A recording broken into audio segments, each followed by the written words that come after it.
Welcome. We're so happy to have you with us today. Hi, I'm Emily Scheinberg. I use she, her pronouns, and I oversee educator professional development and resources at the MFA. We're so grateful to have you join us for this educator workshop, Globalization and Netherlandish Art. This is the last in our workshop series for this school year. Please do visit our website, mfa.org, to learn more about other programming at the MFA.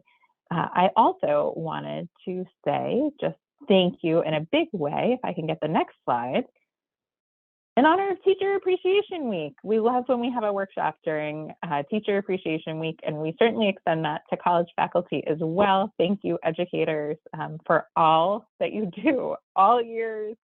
Another difficult year this year. We are just so grateful to have you working with students of all ages and incorporating art, incorporating global learning, incorporating so many things into everything you do. So thank you. We are going to now turn it over. I'm going to turn it over to my colleague, Dalia. Thank you. Thank you, Emily. Hi, everyone. I'm Dalia Habib Linssen. I'm the head of academic engagement at the MFA, and I use she, her pronouns. Although I am not physically there now, my colleagues and I would like to acknowledge that the Museum of Fine Arts Boston, founded in 1870, stands on a site which has long served as a place of meeting and exchange among different Algonquin nations, including the Massachusetts. As a museum, we acknowledge the long histories of the land we occupy today and seek ways to make Indigenous narratives more prominent in our galleries and programming. We should also note that this land acknowledgement is being actively discussed and reevaluated to be a more actionable statement that reflects our current commitments and collaborations. You'll see from this next slide that portions of this program will be recorded, and we anticipate having it be available as a recording sometime this year. You should also know that when the recording is taking place, you're welcome to turn off your video and mute your audio, as the majority of the recording will only show the presenter. Couple of other housekeeping items are related to transcript and closed captioning that are available through Rev for Zoom Live captions. And in order to enable those captions, you'll simply go to the bottom of the Zoom toolbox, click the up arrow, and next to closed caption, you'll see show subtitle. We're going to try to say our name when new speakers begin to help lend clarity to the transcript. And during the session, we invite your participation with questions and comments. You can certainly share them via the Zoom chat function or the raise hand function as well. And we want to offer our very hearty thanks to Sophia Walter for her amazing technical support and organization of today's program. Feel free to write in the chat should you need any help today. And with that, I'm going to turn it back over to you, Emily. Thank you so much. And I wanted to also thank our funders for this evening's workshop. Our expanded teacher and student resources are supported by the Arbella Insurance Foundation, and teachers' professional development programs are presented with support from the Rob Goldberg Connors Fund for Teacher Resources and the Louise O. and Robert F. Levin Fund for Innovation in Teaching. Additionally, support with this workshop and the work of the center is supported by the Center for Netherlandish Art Founders Fund. The founders of the Center for Netherlandish Art are Rosemary and Eijk van Otterloo and Susan and Matthew Weatherbie. Thank you again. We have a very exciting program this evening. We have a series of presentations, and then we'll have an opportunity for a short activity and discussion and question and answer. We, as always, are eager to hear your thoughts and receive your feedback, and so we'll share that for that survey link. Our first presenter is Chris Atkins, who's the Van Otterloo-Weatherbie Director for the Center for Netherlandish Art, and his presentation will be followed, actually, the very first person presenting will be Antien Knaap, and then we will switch back over to Chris and then to Antien. And Antien Knaap is the Assistant Curator of Paintings for Art of Europe. And I just want to express my gratitude to these colleagues for being so generous with their time, not only this evening, but in other ways as we are thinking about how we share these galleries and the stories that they tell with students, and with all audiences. So thank you again for being here, and I will turn it over to my colleagues. Hello. Well, it's a great pleasure to speak here today. I'm the one speaking first, correct? Yeah, okay. So I'll just start by sharing my screen, and which you can see here. So I'll be giving you a brief overview of the new Dutch and Flemish galleries, which were opened in November of last year, focusing particularly on themes of globalization. But before I jump in, let me first define what we mean by Dutch and Flemish art by showing you this map of the 17th century Netherlands. So in the 16th century, the northern provinces broke away from Spanish rule to become an independent Dutch republic, shown here in orange, the region we now call the Netherlands, with Amsterdam as its capital. The southern provinces, which we now call Belgium, remained under Spanish rule. This area on the map is, well, green, I guess, and encompassed the region of Flanders, hence Dutch and Flemish. Now, the north was predominantly Protestant and independent, whereas the south was Catholic and ruled by the Spanish monarchy.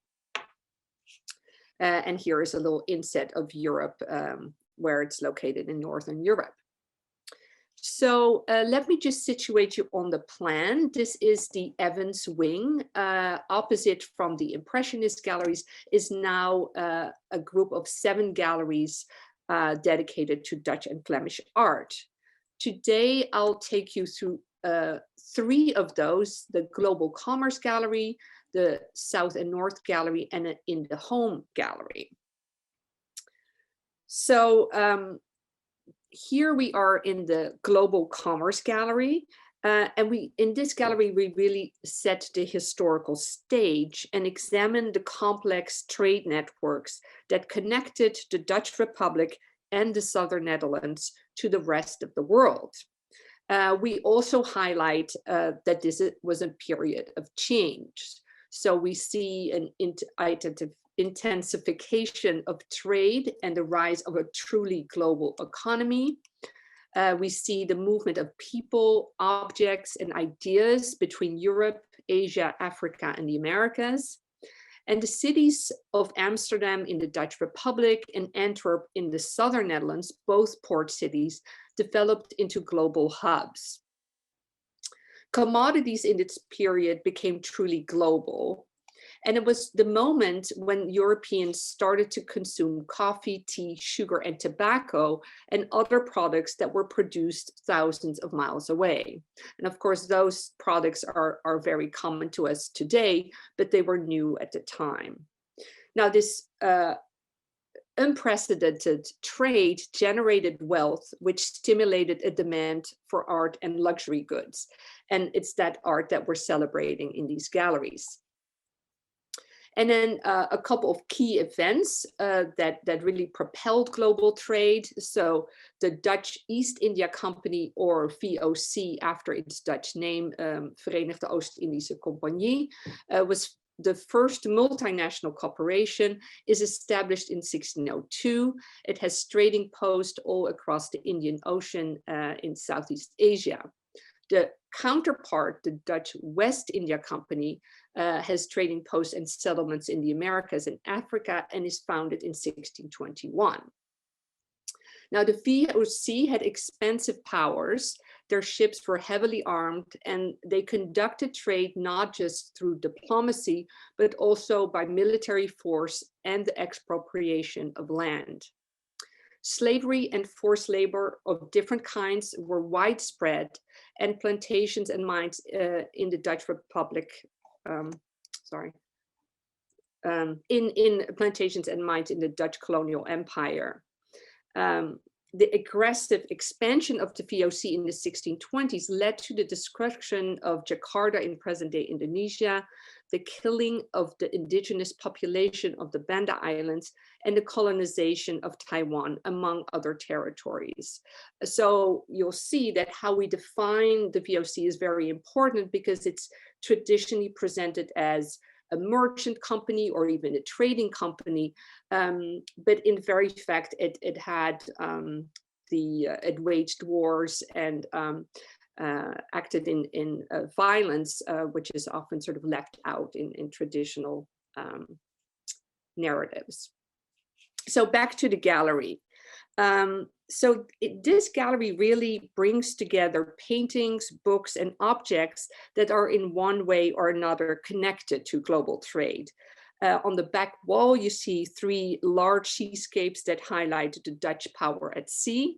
And the one in the center by Ludolf Backhuizen really advertises Amsterdam's busy port and shows a variety of vessels, from the small fishing boats to the large ocean-going ships. The adjacent wall that you see here displays several still lifes, a genre that really gained popularity in the early 17th century. Now, even though they look intimate and quintessentially Dutch, the still life paintings in this room highlight new commodities from far-flung locales that only became available to Europeans through global trade. These goods radically transformed people's diets and their daily experiences. Chinese porcelain, Asian shells, and American sugar all feature prominently in the still lifes in this room. So here is one example. The artist Adriaan Korte, who proudly signed his name on the stone, captures the beautiful shapes and curious patterns of tropical shells that were imported from present-day Indonesia. These shells really inspired wonder in Europeans and became popular collector's items. Korte is unusual in that he isolates the specimens against a dark background and allows the eye to roam around in the deep and mysterious crevices of each shell. Chinese porcelain also appeared in Dutch and Flemish still lifes, as you can see here in this exquisite example by Willem Kalf, who was active in the port city of Amsterdam.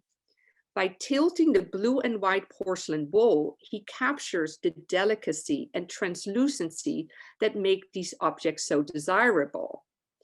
Chinese porcelain was an attractive alternative to the local and much coarser earthenware dishes. And it was amongst the most coveted and profitable commodity imported by the Dutch East India Company. On average, the company imported over 200,000 pieces of porcelain per year. Markers of fashion and good taste, these precious wares quickly filled Dutch homes. Now, to evoke the idea of travel and trade, we also have included in cases 3 volumes of the Blauw Atlas. This was a set of a total of 9 volumes that are hand colored and that bring together thousands of maps from across the world. The atlas was not a practical book that you brought to sea, but it was rather a luxury item intended for wealthy merchants who could literally have the world at their fingertips. And this is a map of Asia. Let me now take you to the larger gallery.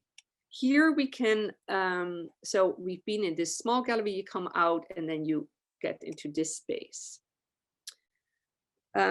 Here we can really appreciate the imposing early 20th century architecture, so that we really sort of left intact. This room brings together the largest paintings of Dutch and Flemish painting of our collection by the best known artists, especially Peter Paul Rubens, who was active in Antwerp, and Rembrandt, who spent the majority of his career in Amsterdam. You will notice that at the center of the room is a giant ship model. What is it doing here? Well, it used to be in the American galleries in the ship model room, but we decided to move it to the paintings gallery as it's actually a Dutch East India Company ship model. And Chris will speak more about this in a little bit. Now, having the ship model at the center of the room also makes a bigger point. namely that the VOC created unimaginable wealth for merchants and investors that ultimately stimulated the production of grand paintings like the ones shown in this gallery. And here you see a back wall of these really large-scale paintings that were bought by merchants. On your left is the Flemish artist Jordaens, in the center is Rembrandt, and then on your right is Frans Hals, a Dutch artist. Some of the largest paintings in this room are the double portraits of Johannes Ellison and his wife Maria Boccanolle by Rembrandt, who at the time was Amsterdam's most successful portrait painter. Ellison was a Protestant minister of the Reformed Church in Norwich, England. You'll notice that Rembrandt shows him with his hand on his heart as a sign of his extraordinary piety. Now, the son of this couple, a wealthy merchant who lived in Rembrandt's neighborhood in Amsterdam, commissioned these works in 1634. Rembrandt probably painted them when the Ellisons visited their son in Amsterdam. What's extraordinary about these portraits is their large size that shows the sitters in full length, a format that was previously only reserved for kings and aristocracy. These portraits sent a strong social message about the son's wealth and prestige. So now we're at the facing the opposite side. So we have the portraits behind us. And I just would like to take you into the last room that I'll be discussing today, which is the southern section. And here's a close-up. This gallery is very different from the one you saw before, as it evokes a 17th century domestic interior of an upper-class house in Amsterdam. We show that by this time, global products have become an intrinsic part of the Dutch home. While not a true period room, the dense hang of the paintings and furnishings is in keeping with 17th century inventories, which reveal that most Dutch burghers cramped their walls with paintings and objects. A highlight in this gallery is the doll's house of a 3-story Amsterdam canal house with over 200 miniature objects. These cabinets were not intended for children, but they were commissioned by upper-class women who commissioned craftsmen to make these objects in a sort of a reflection of their own homes. So it was most often, they were copies of the owner's actual residence. In addition to the doll's house, the gallery also includes various cases with decorative art. And I just want to draw your attention to this group of silver objects at the bottom. Many of these objects are closely tied to the new commodities that were arriving from far away. At the lower left, you see the 2 large sugar casters from the early 18th century. Sugar at the time was sold in large cones, but wealthy families would scrape the cones and put the granulated sugars in casters like these. Sugar was used as a sweetener in tea and coffee, but Europeans also used it in meat dishes. In fact, the Spanish were criticized for using too much of it in their meat dishes. Now, these large canisters reflect the popularity of sugar in the Netherlands, as well as the basket in the background. Such objects would have highlighted the wealth and prestige of the owner, as both sugar and silver were imported from far away. So with this quick overview, I wanted to give you a sense of how we've incorporated global stories in our display. And I will now turn it over to Chris to have a deep dive in some of the objects that speak to these same issues. So I'm just going to stop my share here.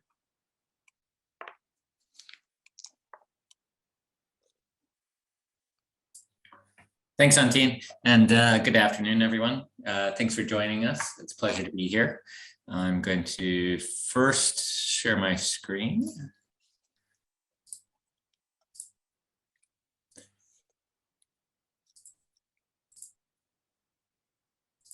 So before we do deep dives into objects, I want to introduce you to the Center for Netherlandish Art.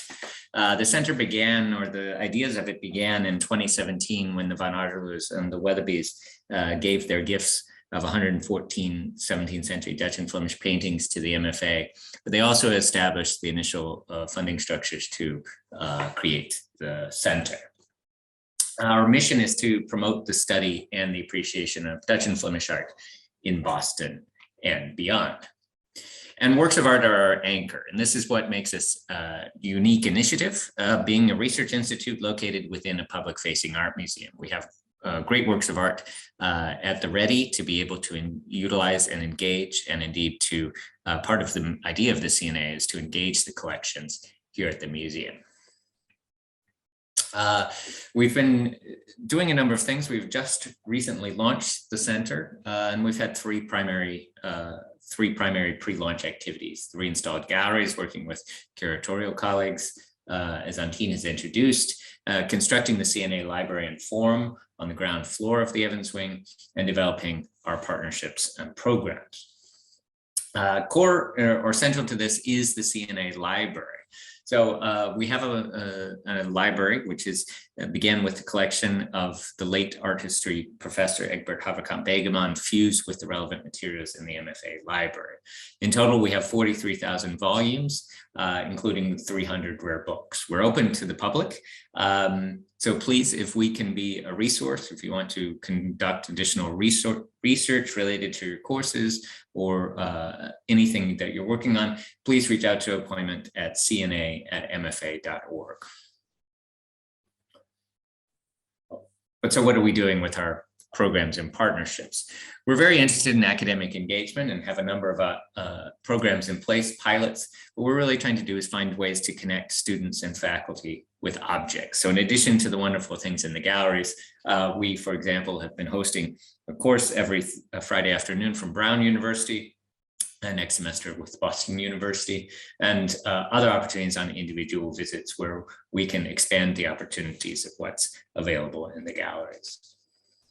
We'll also be beginning a residency fellowship program beginning in September. We'll have three, this year we'll have 3 pre-doctoral fellows in residence at the MFA. They will be conducting their own independent research, but they will also be undertaking public-facing activities. So stay tuned for future programs there. We'll be initiating a summer institute to train the next generation of specialists as a transatlantic initiative, partnering with the Rijksmuseum in Amsterdam, the National Institute for Art History in The Hague, and then locally the CNA at the MFA and the Harvard Art Museums. Our first iteration of that will be in summer 2023. What might be interesting to educators are our digital initiatives. We have created a partnership with Smart History. I'm not sure how many of you have used this in your work, but we have created, in the first iteration, we have 7 object-based videos. We have a dedicated page on Smart History. This shows the objects that are here, including 2 that will come up today, the Coconut Cup and the Great Atlas that we'll be talking about. Stay tuned for future iterations. We'll film our next set as part of our ongoing partnership in September. You can also find on the CNA webpage on mfa.org the recordings of the programs that we have done over the past year and a half. So we're really trying to provide resources that can be of use to all of you. The other aspects that we have is being located within the MFA is that we're very interested in and have the ability to connect research with our publics, to give a platform and for individuals as well as groups to share their scholarship. So one of the galleries that's is part of the suite of galleries is the CNA Gallery for Innovative Scholarship. Our first iteration, as I show you on the left, is focused on the art market, or more specifically, how individual artists navigated the art market in the Dutch Republic in the 17th century. We will turn this gallery over once per year, filling it with small scale exhibitions. Our next iteration, opening in November of this year, will focus on the 5 pictures that you see on your right, which are the 5 senses by the mid-17th century Brussels artist Michelina Woutier. So working with our class from Brown, that is Professor Jeffrey Muller, and myself in the conservation lab, working on a small scale exhibition that really brings this artist who has been largely unknown through much of our history and only been brought back into our attention in recent years to audiences in Boston and share these great works and ideas with our visitors. So please stay connected. If you have questions about things, you'll hear more from me later, but please reach out again, cna@mfa.org. And please also register for our newsletter if you'd like to stay up to date on our future programs. But with that, now we'll dive deeply into sugar. Antien. Yeah, and I'll go back to the screen sharing here. Yes, so a central theme in the Global Commerce Gallery is the darker history of international trade, highlighted with a special emphasis on sugar. Our starting point are two still lifes by Esaias Beard, one that you see here in the center and then one here on the right. So Beard was a contemporary of Rubens, and he was active in Antwerp in the southern Netherlands, then a major trading hub, which was connected mainly to Portuguese trade routes. Now, with the expansion of global trade, sugar imported from Brazil, which was then a Portuguese colony, or part of it at least, and spices imported from Southeast Asia started to appear in still life paintings. Just trying to get to the next slide. So this work by Esaias Beard presents an array of sweet delicacies, including the sugar-coated cinnamon and almonds here in the foreground, sweetmeats in different shapes and covered with ginger and different coloring, placed in blue and white porcelain from China. On the right, you also see this jam that's actually quince paste that's sweetened as well. And then here is another import, a lacquer jar from Japan. Beard also included some local products such as the glass and the pewter plates. Beard at the time was really praised for his ability to render textures. So you notice he expertly captures the textures of the white crusty confits that you see here, and the translucency of the thin glassware. Now, in the galleries, we highlight that these images of enticing looking foods had a darker side. And to make this point, we juxtapose the still lifes with a depiction of a sugar plantation of Brazil here on your left, a girl eating sweets, and a map of the Blau Atlas that shows a settlement in the northeastern Brazil. The earliest opening was showed a sugar mill. And now that we have to turn the page, it shows this area of Rio Grande with a procession of indigenous people followed by a Dutch settler. Now in the galleries, we highlight that these images, oh, sorry, I just said the text and the accompanying video, which features Professor Mary Hicks of the University of Chicago, explain how the European consumption of sugar was tied to the grueling system of slavery. So in the early 17th century, most sugar had been imported from far, far away into Europe by the Portuguese. But in the 1630s, the Dutch East India Company, attracted by huge profits, created settler colonies in the northeastern region of Brazil to really monopolize the production of sugar and to become also independent from Portugal and Spain. They also became active on the West African Gold Coast, modern-day Ghana, Togo, and Benin, where they traded for gold and enslaved people who were trafficked to Brazil to perform the back-breaking labor on sugar plantations. And here is a map that shows how virtually, various places of Africa were connected to the sugar plantations in Brazil, and then later also the Caribbean and Suriname. So from 1596 to 1829, the Dutch transported over 600,000 enslaved men, women, and children from these areas in West Africa to Brazil, the Caribbean, North America, and Suriname, as you can see here on this map. Now, Franz Post, who traveled to Brazil in the 1630s, painted many sugar plantations and landscapes in Brazil that show enslaved men, women, and children. In the galleries, we point out that these are idealized renditions that show a prosperous and well-managed plantation and depict enslaved laborers and native populations as happy, loyal, and industrious. But these idyllic images are at odds with the harsh and deadly conditions that enslaved people endured on these plantations. Now, many of the Dutch East India officials who were engaged in the slave trades were members of the Amsterdam city government. And because of these ties, the city of Amsterdam has recently officially apologized for its role in the slave trade. With that, I will pass it on to Chris.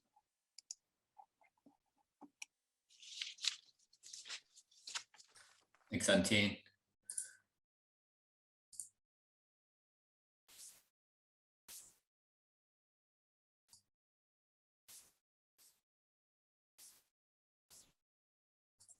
So taking this theme of sugar, let's step back again and think, how did these things get there?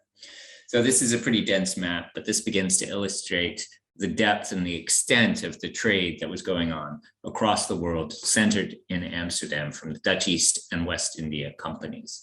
So we can see, in addition to the transatlantic slave trade and the transport of sugar back, that activities in the Indian Ocean and so forth were extensive. And of course, we also have the more local connection of New Amsterdam in and around New York and Albany. But really, I think this map really begins to get it. We're talking and want to re-emphasize some of the points that Antien has created. This is the first multinational corporation. And of course, these things had to be taking place at considerable distance. But we're talking about the 17th and 18th centuries. So this is the age of sea power, of navies, of ships, of corporations run by the sea. And that's how things come and around. So for example, when you're talking about things with the ships from Amsterdam getting all the way to Japan, where the Dutch had exclusive European trading rights up until the 19th century, this was a considerable and extensive voyage that took them around the Cape of what is now South Africa, in and across eventually into Japan. Returning to an object that Antien introduced, central to our South and North gallery is this ship model of a VOC ship from 1717, the Valkenisse. This is a model that was, as grand as it appears in the gallery, is a model of a much larger vessel, of course, something that the original vessel was 160 feet long. And this is the model of an actual, real, identifiable ship. We know what it is, we know where it carried, we know how many people were on it. And this really centralizes this, or anchors, if you forgive my bad pun, the discussion about the East India Company and what it does. This model was probably used as a salesman's model of a carpenter or the professionals to help showcase what they could do and what they could build. Or alternatively, it could have been used by the owner of the ship as a proud monument to what he, in this case, certainly would have created. This ship, and again, we know exactly what it was. So it left from Amsterdam. It made several voyages in 1717 into the Indian Ocean, to the location of what is now modern-day Jakarta, that location in Indonesia that Antien was talking about. So it made several voyages with a rich and detailed crew. But I think it's interesting as well to think about the amount of time that it took to travel from one location to another. It was aided by trade winds, and actually the global climate at this time actually made this relatively swift swifter than it once was, this is still a long time. And why is this important? Well, one, because these journeys are extremely long, but also there's a great distance and time lapse between what's happening in Amsterdam and what's happening in then Batavia, now Jakarta. Right, so even getting news, mail, being able to report back what's happening was a really time-consuming process, and you might as well just wait for the ship to return in the first place. There was nothing like the Pony Express or some sort of pre-modern means of communication. And so the ships in the East India Company operated with very little oversight from what was happening in Amsterdam, so that the East India Company operated with almost near independence and operated in many ways like a foreign government. And Antien began to introduce this. And if we look closely at our ship, what we see on here, these are all gun ports. That act of violence and the way that trade was enacted in the early modern world, or perpetuated by the Dutch in this case, really was predicated on violence, on coercion, on force. Now, that said, what was it actually shipping back? What were they fighting for? What was the great, how did they generate this? Well, this ship in particular, we know what it had. It's transported copper from Japan, saltpeter, cotton, and silk from India, nutmeg, pepper, coffee, and ginger from Indonesia. So here again, we're taking all of these, and maybe I should go back. That the Dutch also operated in inter-Asian trade. So they would trade from one place, their home base essentially sort of in Jakarta. They would gather, they would trade for other elements throughout Asia. This was part of how they operated the system. And then they would gather them all together and ship some things back to the Dutch Republic.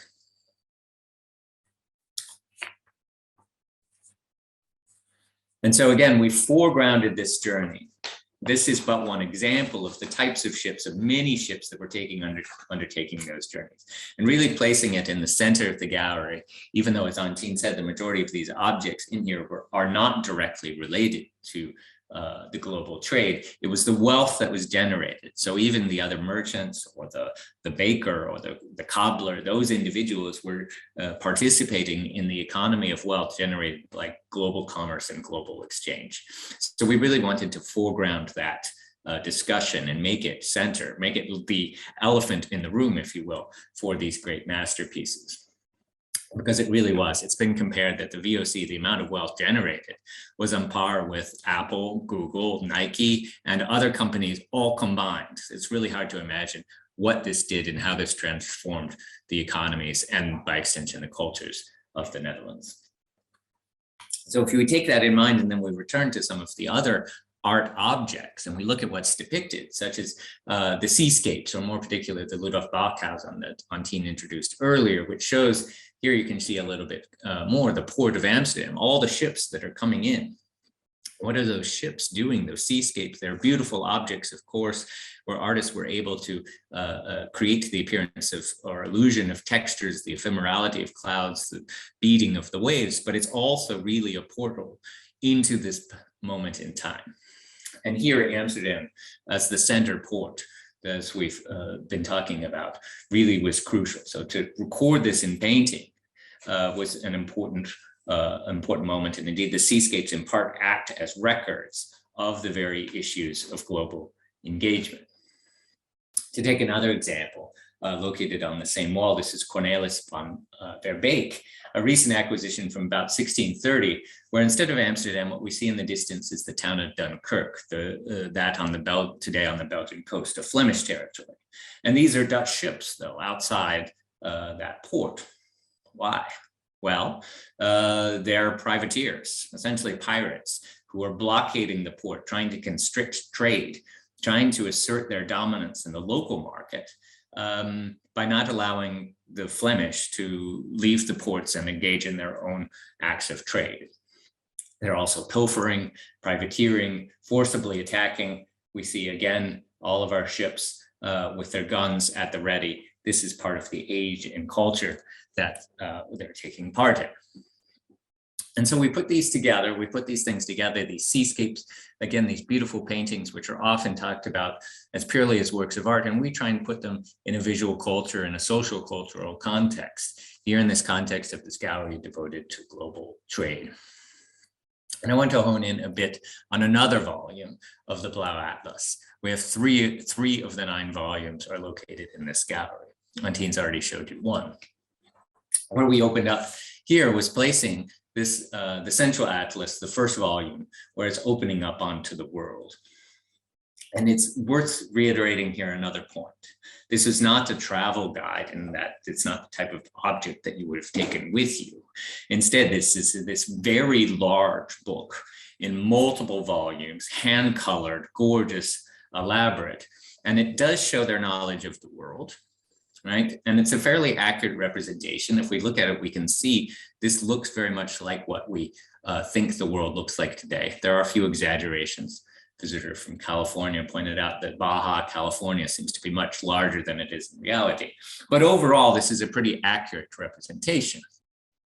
But maps, and this group of maps in particular, this large and extensive and expensive volume, was also an assertion of knowledge and power. To be able to describe the world was also an effort to try and control it, to exert power over it. And that's very much what was at play through this global market, was that exerting power over the world to be able to engage in the trade, and the trade that was fueled by forced enslaved labor and many other things in addition to the generation of wealth. Which begins to get us a bit more into the impact of trade, the world at home. What are these things that they're trading? Well, returning to the Port of Amsterdam, we have things like early descriptions. This from Cosimo III de' Medici, who said, quote, more trade is conducted in Amsterdam than in any city of the world. Foreigners stand perplexed when they see it for the first time. It seems as if all the 4 quarters of the compass have robbed themselves only to enrich this city and to bring the rarest and most amazing treasures into her harbor. It's an amazing statement that says so much about what we're trying to say, and that's from 1669. Amsterdam is the central port. By this point, they've asserted their global dominance. This is between the Portuguese and the Spanish have fallen a little bit to the wayside, and the French and the English have not yet ascended to power. The 17th century was really owned in this global sense, certainly from a European perspective, by the Dutch Republic. And it's all those things coming in, all of these things. And it was really an amazement to what was happening, that people registered this as new, as amazing, and that all of these things could be coming in to the Port of Amsterdam. Also noting that there's that element of thievery, of course, in this as well.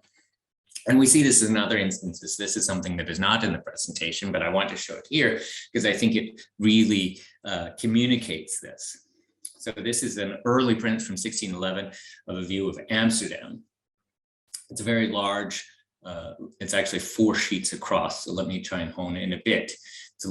This is a personification of Amsterdam. We see she's bearing the shield of the 3 vertical X's. This is Amsterdam. And we see the Port of Amsterdam in the background, the ships all on the sea. But here in the foreground, we have all of these things coming in, welcoming, right?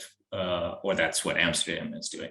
We have the camel, we have individuals wearing turbans, we have them bringing goods and items from around the world. And this is how they saw themselves, which I think is part of the equation here too, is that Amsterdam, the local Dutch populace, saw themselves as this great thing, and the world was coming to them, or that they were bringing the world to Amsterdam. And indeed they were, in many ways. And there are some really, truly amazing objects, which this context helps us understand a bit more. This covered coconut cup, as one of our colleagues likes to say, is perhaps the ultimate global object. That is indeed, yes, you heard that right. That is a coconut, which has been carved and fashioned into this drinking vessel, this pouring instrument. So we have a coconut cup, which again in 1607 was a really rare thing for the Dutch to encounter. The East India Company has existed, so it's probably a coconut cup from Indonesia, an extreme rarity. Then it is added, it is in Amsterdam, made with silver. The silver probably imported, taken from, they originally probably came from silver mines in South America, perhaps taken at this point from Spanish ships traveling back, and crafted into a work of small-scale sculpture in many ways that has a nautical theme. That's Neptune sitting on the top. Here we have it being created into this wondrous sea beast with this swirling tail. We have tortoises or turtles at the bottom. We have a mermaid holding it all up. And again, taking these elements, these objects, these materials, these raw materials in this case, are being imported or being brought into the port of Amsterdam and then created, melding them together and creating something new. And yes, in case you're wondering, could actually be functional. Our conservators have found that there is an opening in the coconut. If you take this lid off, you could have filled it with liquid and you could overturn it and use it as a spout. Now, was this what you had at your daily dinner? No, of course not, or at least I don't think so. But instead, this was a really lavish, celebratory thing. Would they actually have used it? Maybe, but only on the most festive of occasions when they're really trying to show off, which did often happen, individuals show off to their neighbors at wealthy parties.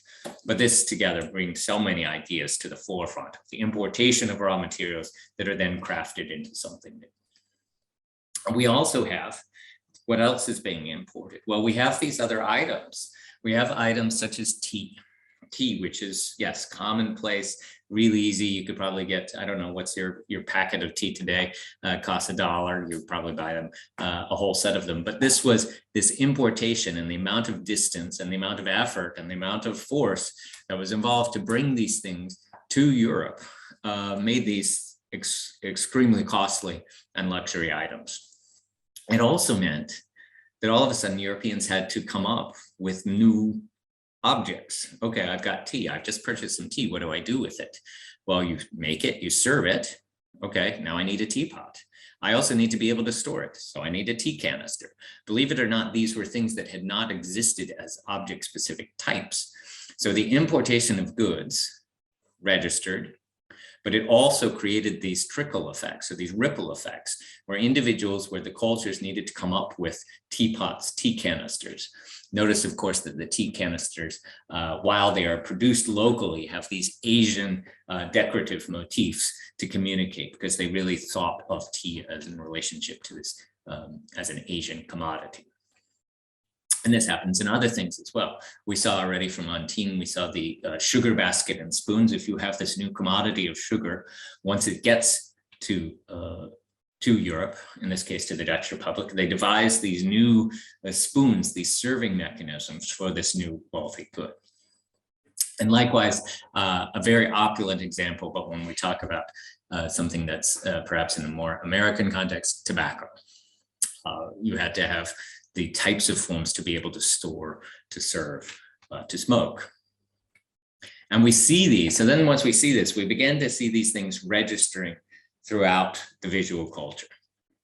As Antien tried to do successfully, where she unpacked the individual still life with sweets, if we take this global mindset and we recognize the amount of trade and we start looking at the objects that seemingly might look like a bunch of Europeans hanging out and doing other things in traditional ways, are actually filled with references to the cosmopolitan nature of society that is fueled by this global engagement. To take another example, well, first taking the example of tobacco, smoking, we see it in still life paintings. We have the actual tobacco here folded up in paper, the pipes that need to be created, they're lighting it through a mechanism of this burning rope. Genre painting, so-called scenes of everyday life, or more accurately, probably contemporary fictions. The Nicholas Moss painting. Here too, we have an individual who has been smoking, who's partaking it. So that again, and we call these things, these contemporary fictions. Well, what are they doing? They're showing us this aspect of life which has been transformed by the importation of foreign goods. That these seemingly, what did people do? Well, sometimes they would go to taverns or in their own personal entertainment. They would consume alcohol, they would converse, they would smoke, but sometimes this also led to some moralizing messages of perhaps we should be careful and participate in things in moderation. And the still lifes, just like the Osias Bert, we can also read one like Hades as really an accumulation of objects that impart in this cosmopolitan, seemingly not terribly high class scene are actually goods from all over the place. We have a lemon that's peeled. Well, this is not native to the Netherlands, to the North Atlantic, imported most assuredly from the Mediterranean region. We've covered the tobacco. Silver, again, most likely from mines in South America. Olives, likewise, maybe from Spain or other areas of the Mediterranean. This type of glassware could have been made locally, also could have been imported. Wine was likely imported from France or the Rhine region of Germany. So we do have some local objects, the local beer, the local pewter. So we have these things. But again, when we unpack like a still life, which is an amazing thing in itself, that we have this birth of independent still life and this birth of landscapes and independent genres, they're really fueled and propelled by objects and ideas and things coming from other parts of the world. To bring that to another dimension, when we get to the late, by the end of the 17th century into the 18th century, let's return to this doll's house. A doll's house, which is not a children's toy, but is rather a creation for very wealthy, we know this, commissioned by really wealthy women. Filling interiors with miniaturized versions of the things that they found in their house or they aspired to have in their house, which is all sorts of objects and materials. At first glance, without identifying each and every one of them, many of these are items of silver. Again, silver is a crucial element that is which is not a local product, but is coming in from other areas. Or the porcelain that we've begun to talk about a couple of times, porcelain is being imported. So when their vision of what is the ideal home, which is ultimately what the doll's house is an accumulation with objects gathered from around the world or fueled from this global trade, much like the still life paintings. So their very idea of domesticity, of the objects coming into the home, is really enabled and shaped and formed by this cosmopolitan world fueled by the engagement with the wider world. People themselves. As we peel back one more layer, these objects we have looked at very few people thus far. So in something like Rembrandt's print of Abraham Franken, if we look closely at the objects in this background, looks like a Buddha figure sitting on his table. And it seems perfectly natural for it to be next to this triptych of the crucifixion. And he's not really even paying attention. He's the study, he's reading, he's an intellectual, he's relaxed. His tie is untied, but this sits perfectly natural for him and for Rembrandt to have these elements from the local culture, to have religion, but also include within that domestic space some of these other objects. Put differently is that his identity that is wanting to be portrayed by himself, perhaps, but certainly by Rembrandt, is in part imbued by this non-local object. And finally, to put that in a different spin, we may be used to seeing portraits of Dutch men and women with their very somber black garments and their big white rough collars. Frans Hals's late portrait in our galleries shows a different version of the cosmopolitan, in this case, man that's populating the Dutch Republic at this time. Instead of wearing the typical dark black suit or jacket or jerkin, he has a robe on. He has a robe on, a multicolored, a bright magenta fused with purple. It's a Japanese robe. It's a Japanese imported robe, a Japanse rock that is coming in and obviously from Japan. His hairstyle is worn longer in these long dark curls. This is actually a French fashion style. So portraiture, much like the doll's house, is about an ideal vision, right? If you're selecting yourself to be portrayed, to have a portrait made of you, to invest the money to have a portrait made, and in this case, even more so to have a famous painter like Frans Hals paint you, you're going to make choices about how you want to be presented, how you want to be seen, what the image of yourself is that you want to present. And he is choosing to appear in his Japanese robe with his French hairstyle. His image of himself, that he wants to project, is embroiled in this larger global economy of things coming in. And so as we take these things, we take these ideas, we've looked at individual pieces, we've looked at individual galleries within this. We've tried to share many of these things, not only this evening, but in the galleries. And so we hope that you find that there are innumerable opportunities to engage in these issues of globalization in our galleries, and come and explore and begin to unpack these things and see the interconnected world of the 17th century and the stories behind them. So I think with that, we're going to move into the next phase of the program. Thank you. Thank you so much. We're so appreciative to both you, Chris, and to Antien, for all that you have shared with us, and also to the opportunity to see this artwork, both this evening on the digital images and also in the galleries. We certainly hope that everyone is able to make it into Boston. For those of you who are local, I want to transition in just a minute to looking at another work up close. We're going to think about how you might use some of these works of art that you were learning about today in your own teaching, whatever teaching circumstance that is.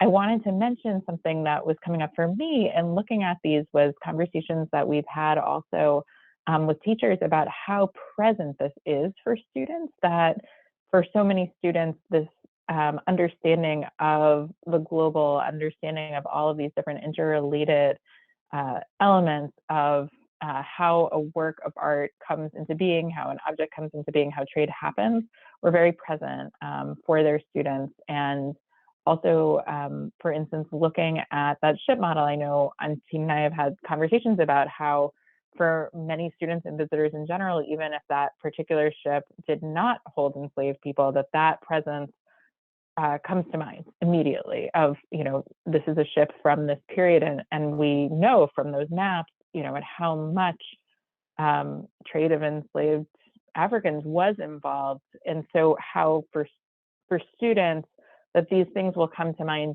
even in the objects that aren't directly related to it. And then of course, when you're looking at sugar, when you're looking at silver, and thinking about the mining of that silver, all of these things that are so present. So I really appreciated how all of this has been really incorporated into the interpretation of these galleries in a way that it wasn't necessarily in the past with the MFA. And I know that you'll see when you go on the website for the Center for Netherlandish Art that these also are topics that have been part of past public programs and that you have been doing, and that you can see videos of. And it also made me think about the discussions that we've had about all the different perspectives, that you have this sense of the people who are in Amsterdam, you have the sense of the people on the ship, as you said, Chris, that are so separate, like they're sort of independently working, and how the VOC is separate also from government and doing its sort of own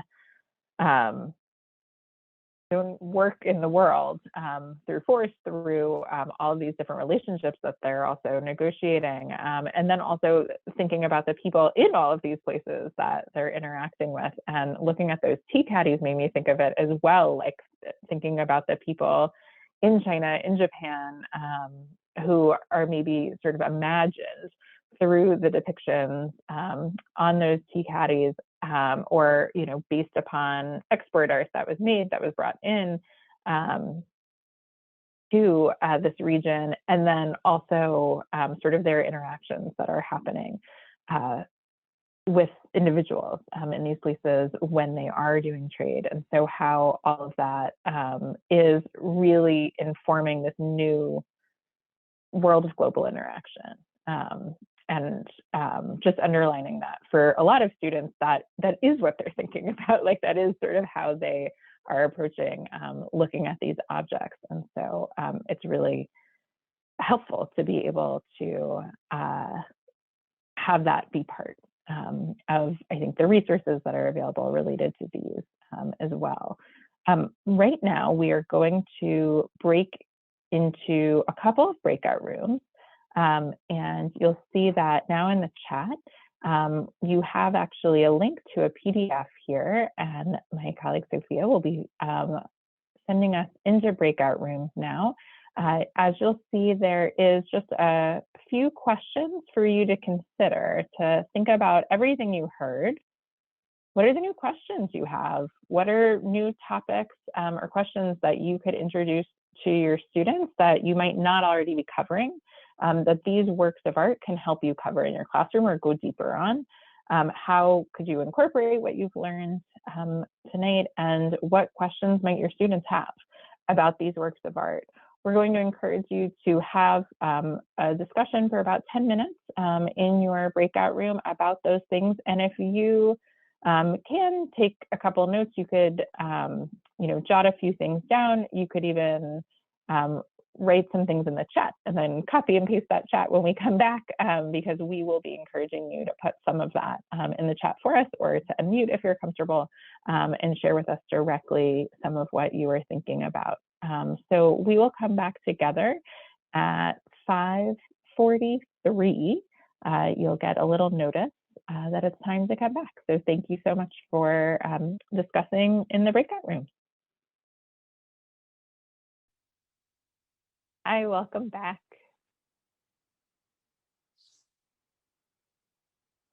So we wanted to ask if anyone wants to paste anything in the chat, you are welcome to.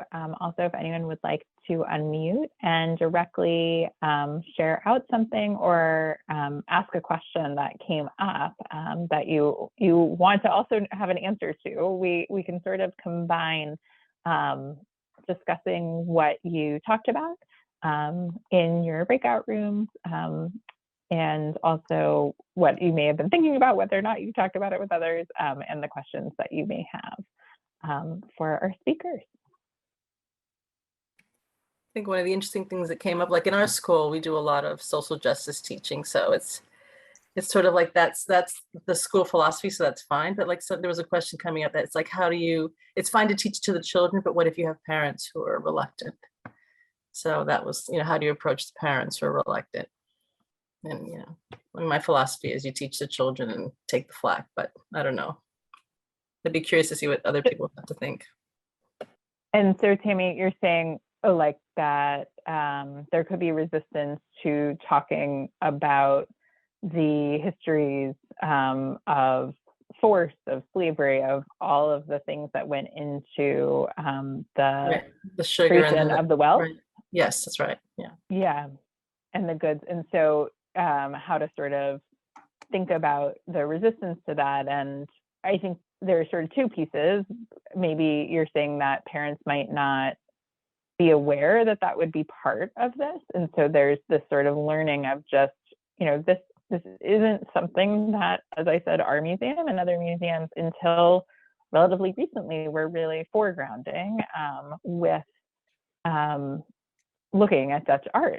The focus was, on the sort of sumptuousness of this art and everything in it. And so how does this sort of reframing happen? And also maybe in some places, a concern that parents might be concerned about what their students are learning. That is not our approach in terms of that concern, but I understand that that is certainly something that teachers, have to sometimes deal with parents' responses, and that is a whole larger conversation that certainly can be had, but is something that comes up when people also are coming to our galleries and are expecting to just look at a still life and sort of not have these larger conversations. So what is it to approach that and to incorporate this into our conversation? And how can we do that responsibly and both make sure that we're telling full histories and also continue to look at these artworks? Sort of how do we do that all? As I think something we continue to negotiate. And Antien, do you have something that you wanted to add? I actually would love to hear what schools you're from. I'm myself located in Cambridge, and my kids go to the Cambridge public schools. So I we love it here, and we so appreciate the work that you're doing. So I'm just curious where you're based, what your base is. I work in an elementary school in New York City, and, Great. and I'm in a pre-K classroom. So that's the kids I work with are very young.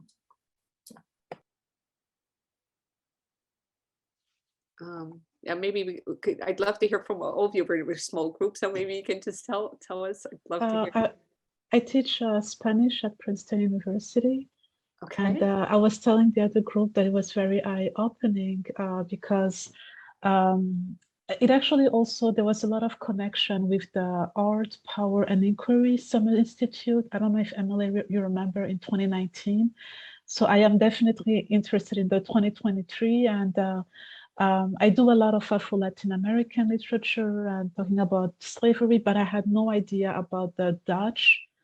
So I feel very ignorant, but also it was very eye-opening when we saw the map and all this connection. Even Japan and Indonesia and the spices.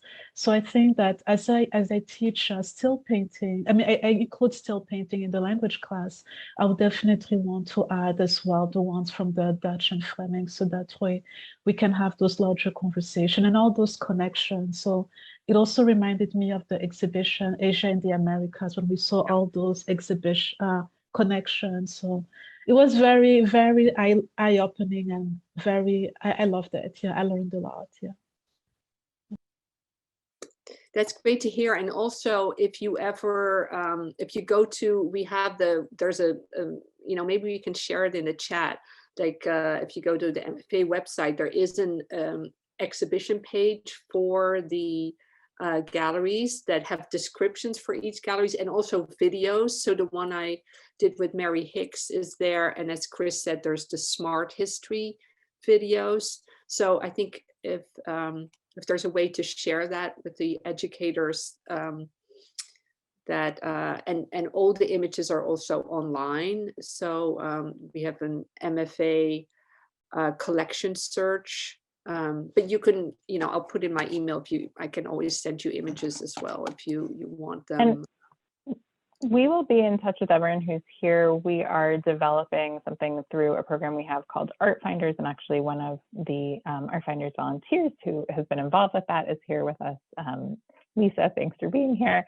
And that's also another way to get images where we create a slide deck for you and can sort of incorporate some of these links and some of this background information and do that in a way that makes it even easier for you to share. So we'll be just finalizing that after having done this workshop and circling back with our curatorial colleagues. But we'll be happy to share that with you for future years. You'll have that as well.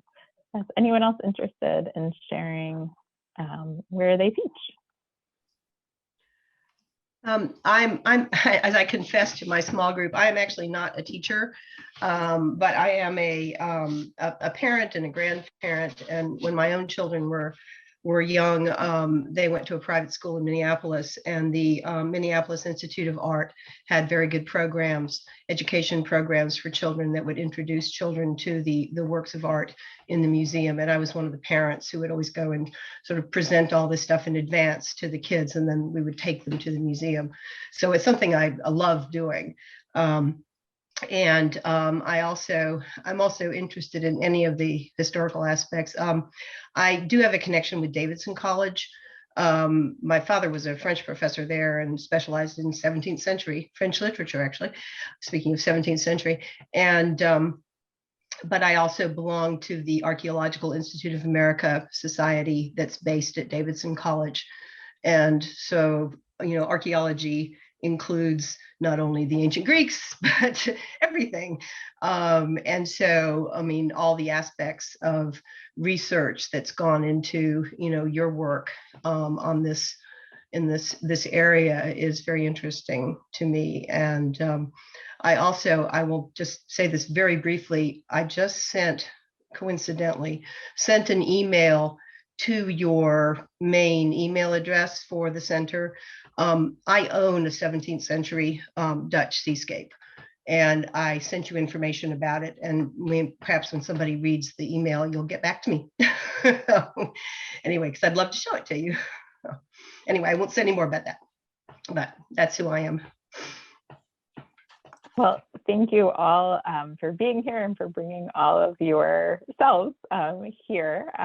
We are really excited about how this collection can be used in new ways in classrooms and colleges and universities, in K-12 classrooms, and also in our galleries. And so I think there are lots more conversations to have there. I'm wondering if anyone has any questions that they want to share in these final minutes, something that you are wondering about, either that you're looking for an answer to right now, or that might actually be helpful for Antien and Chris to hear as they're thinking about questions you hope they will consider. So either things that you want an answer to, or questions that you imagine your students have or that you have that it would be helpful for them to consider in future gallery installations, future presentations, future research.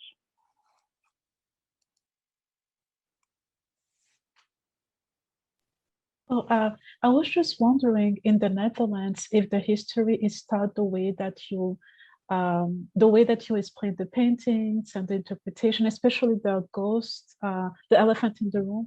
I was wondering if in the Netherlands it's also taught this way, or in Belgium. Yeah, thank you.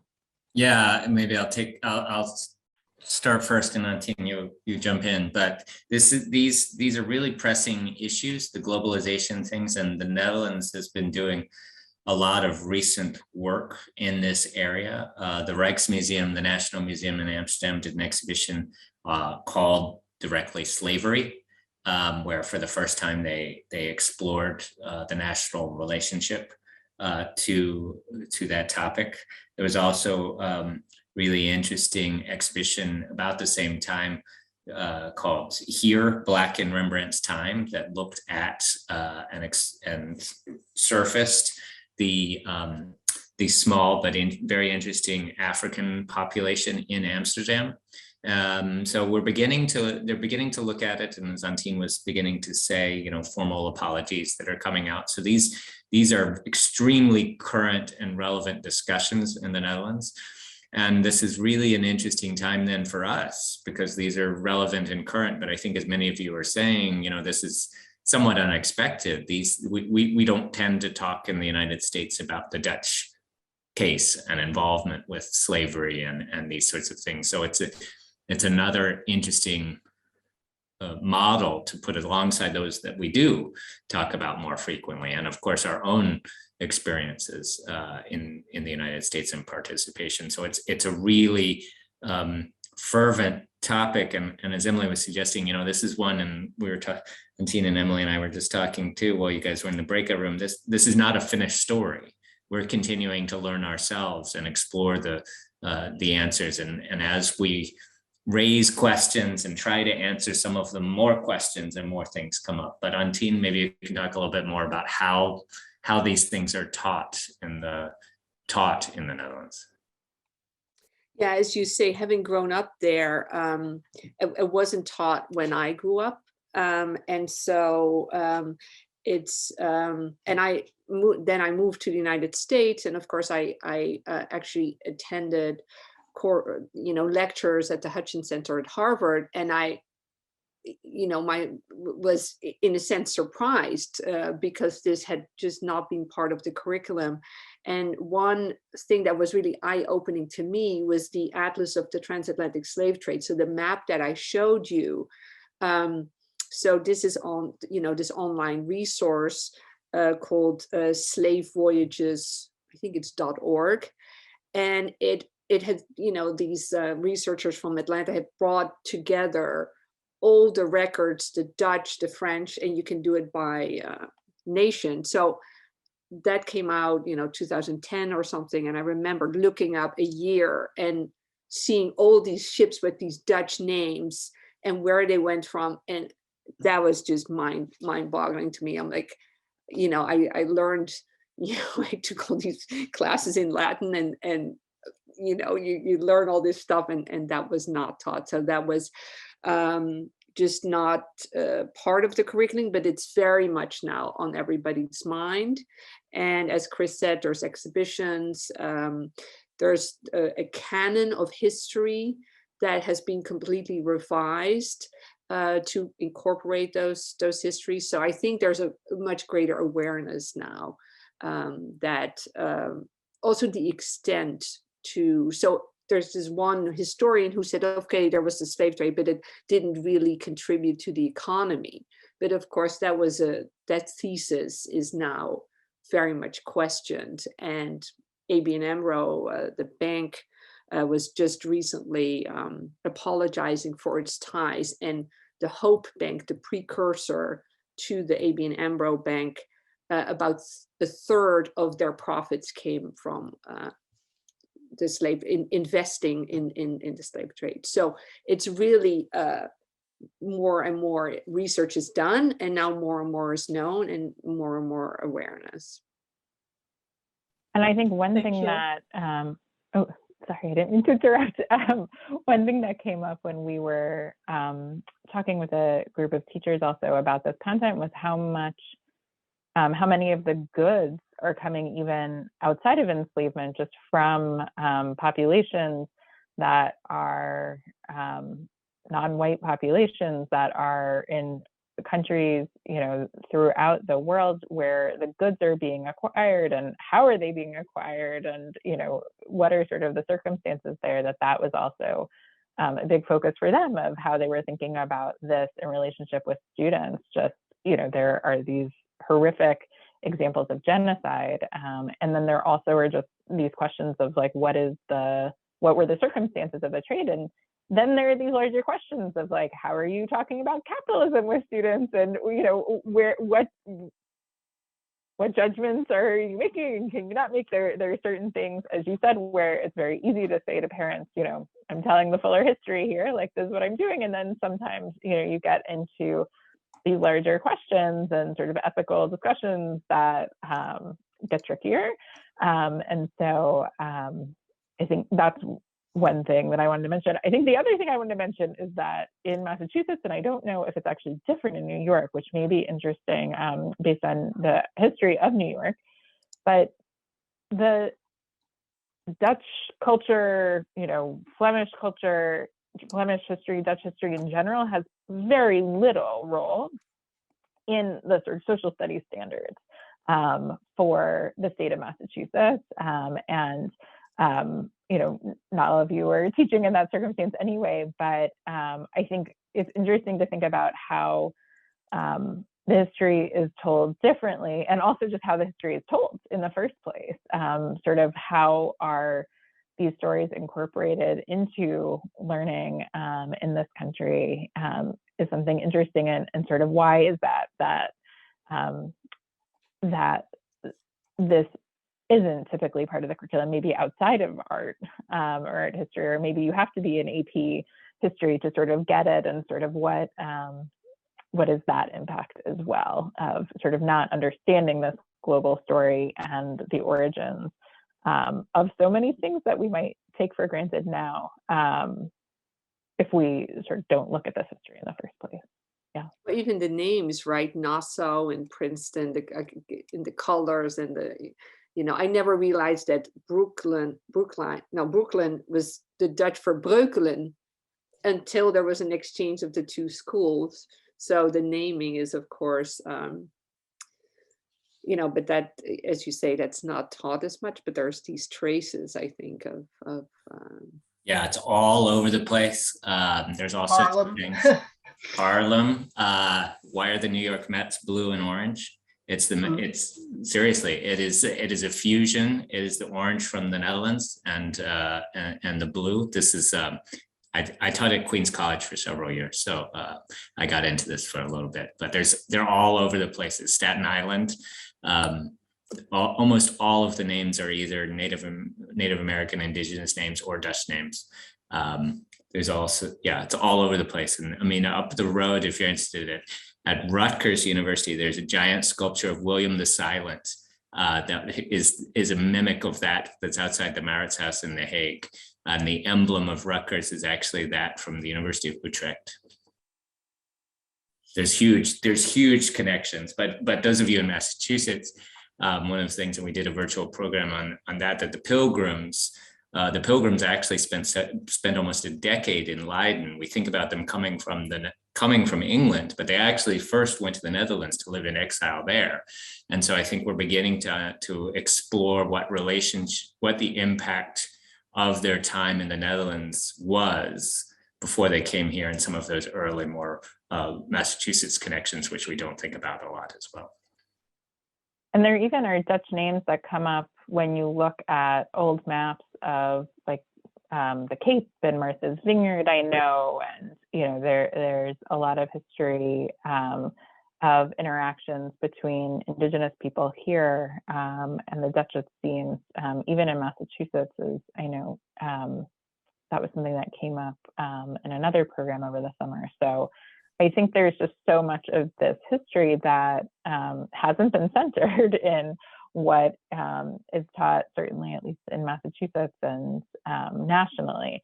And so understanding the complexity of this history and the complexity of this art, I think just can bring so much richness and can help students have that much fuller and more nuanced understanding. I think so much of our pursuit as educators at the museum is thinking about that nuance and thinking about how we can help students really not only understand different perspectives, have that historical imaginations, have new insights and creativity as they look at artworks, but also to really realize like, oh, there's more going on here than I realized. If you're in a museum and walking around and looking at these works of art, you have this inherent sense of how much is going on at a moment in time, at a place, and it feels like these galleries and all of the interpretation and programming that you have done around them really can enable us to